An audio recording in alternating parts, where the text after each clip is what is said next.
ఇప్పటికే వరుస ఫ్లాప్లతో ఇబ్బంది పడుతున్న శ్రీలీలకు ఇప్పుడు మరో నెగిటివ్ సెంటిమెంట్ చుట్టుముట్టింది. మరో హీరోయిన్ వదిలేసిన సినిమాల్ని తను చేస్తూ కష్టాలు కొని తెచ్చుకుంటోంది ఈ ముద్దుగుమ్మ. ముందుగా దీనికి బెస్ట్ ఎగ్జాంపుల్ గా నిలిచింది గుంటూరు కారం. ఈ సినిమాలో ముందుగా పూజా హెగ్డే హీరోయిన్.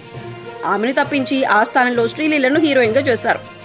ఎక్కడా మిస్ఫైర్ అయ్యే అవకాశం లేనటువంటి ప్రాజెక్ట్ అది, కానీ మిస్ఫైర్ అయింది.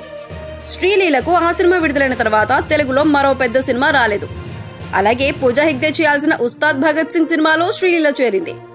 ఆ సినిమా 2 ఏళ్లుగా అలా ఆగిపోయింది. మళ్ళీ ఎప్పుడు మొదలవుతుందో ఎప్పుడు రిలీజ్ అవుతుందో చెప్పలేం.